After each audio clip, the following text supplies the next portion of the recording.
nevědomé spoluobčany. Zrovna dnes večer je to nová soutěž s Janem Rosákem, nevideostop. Divačka z Lokovic píše: Pane Fediteli, líbíte se mi nejen jako muž? Děkuji. Ale nejraději sleduji pořady vaší komerční televize. Ano, správně, jsme televize komerční.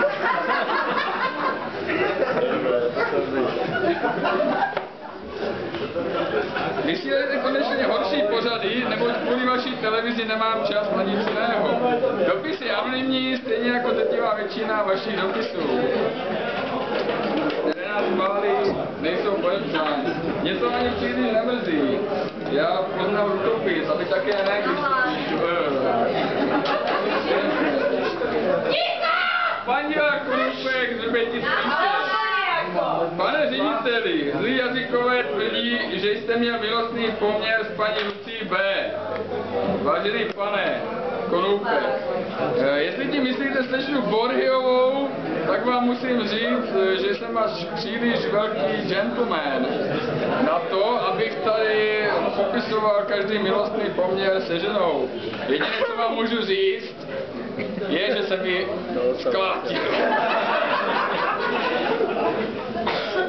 Další dotaz. Pan divák Konupek z Hřbetic píše: Pane řediteli, uvidíme teď v brzké době zase nějakou pěknou reklamu na vaší televizi? Ano.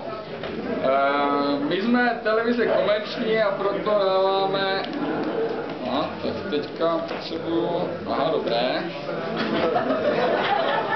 Takže jo. My jsme televize komerční a proto sereme na reklamu. Sereme reklamu, kde se dá, a za chvíli budete moci vidět krásnou reklamu na přížrádlo Pedigree a rozhodně byste si neměli byste si nechat ujít.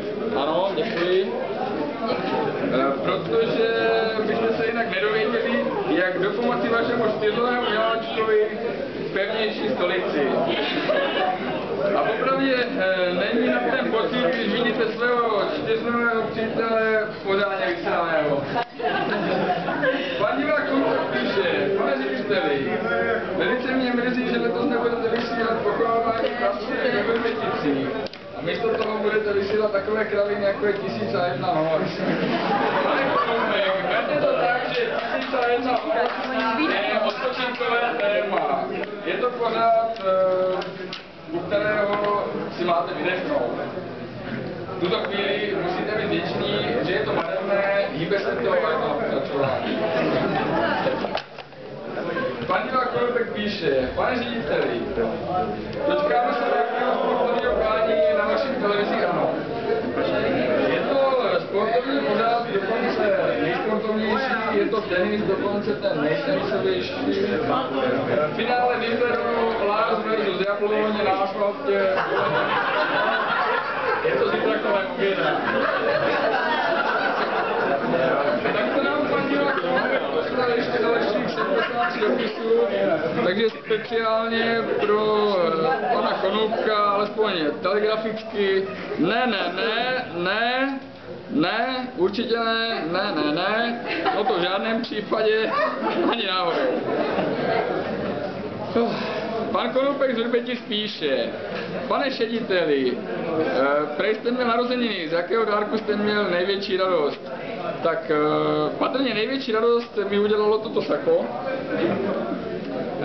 které jsem dostal od firmy, která obléká i naše moderátory, takže největší radost mi udělala second hand jeřábek. Divák Konupek z Hřbetic píše: Pane řediteli, pořady nově nesledují vůbec. Škoda, jsme v televize komerční, dáváme kvalitní pořady. Ale váš sobotní pořad nevěchám nikdy. Čím déle vás sledují, tím více mě utvrzujete v dojmu, že jste samolibý nafrněný idiot. Nevolejte už, pane Konupek, nevolejte. Tímto končím dnešní vydání. Volejte řediteli. Dnes to pravda o něco dříve, musím si něco vyřídit ve Vrběticích.